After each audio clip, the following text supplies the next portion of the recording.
I'm here to inform you that the Inuyasha Renaissance is upon us. My evil plan is working. I'm hearing whispers in the wind of Inuyasha. People are starting to talk about Inuyasha again because Rumiko Takahashi's Mao, aka Inuyasha in a different font, is getting an anime adaptation. So, as I hoped, people will watch Mao. They will enjoy Mao. And they will be waiting for more episodes of Mao to come out, and they will remember that Mao already exists. There's already 200 episodes of Mao, and it's called Inuyasha, and it has been marinating, aging like a fine wine in a bourbon barrel for the last 20 years. Want to take a sip?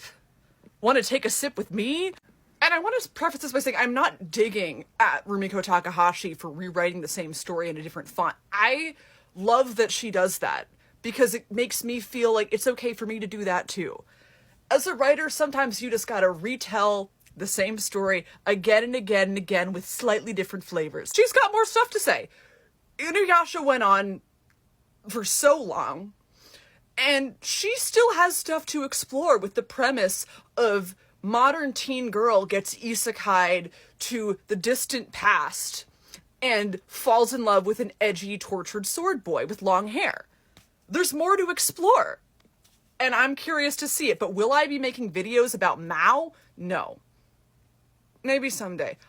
Right now, I want to make videos about Inuyasha, because I have been doing my nostalgic rewatch before all of you start doing it, and I fear it's the show of all time. It's not a perfect show, it's the show of all time.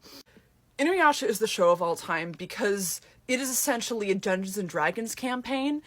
It is the fantasy of getting to watch a Dungeons & Dragons campaign play out to everyone being like level 20. And it's a great party balance too. We've got a monk, a rogue, a ranger, a barbarian, and a cleric. Inuyasha is the show of all time because it forces you to imagine, what would I do if I was stuck in a love triangle where my adversary was a previous reincarnation of myself who is like full of hatred and further from enlightenment than I am, but she's hotter and got a stronger grip on him than I do. How would you handle that? What would you do? How would you cope? Because I can guarantee none of us would cope nearly as well as 15-year-old Kagome Higurashi, who handles this situation with more patience and compassion than anyone could imagine, especially for a teenager. Inuyasha is the show of all time because Inuyasha's iconic weapon, Tetsaiga, a giant fuck-ass sword that violates the law of conservation of mass, is a sword that can only be wielded by someone with love and compassion in their heart. Tetsaiga can only be used by someone seeking to defend humans out of love. Inuyasha's father left that sword and is like, yeah, my sons can fight over it, but only the son with love in his heart can wield it. The hot older racist son can get the sword that only heals. Fuck you. Fuck you. You want to kill people? You get the sword that heals people. You get the sword of healing. Haha, learn to love, bitch.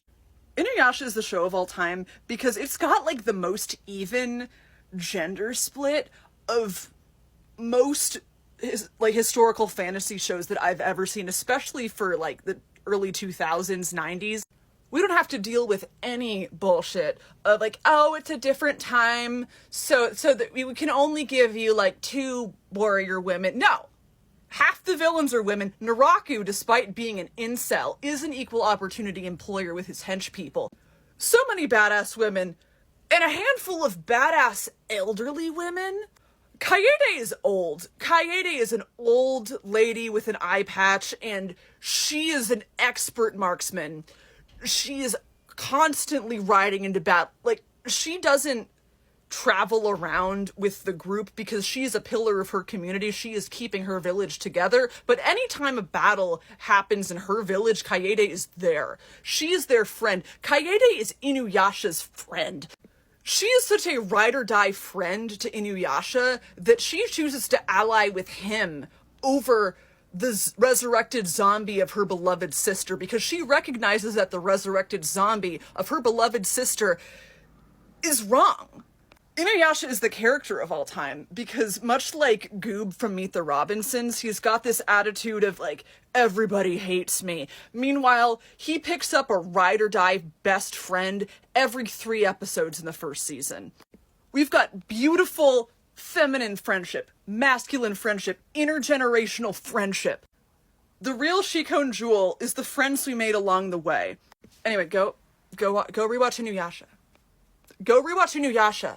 The voices are telling you to, and come back to me. I've got so much to say.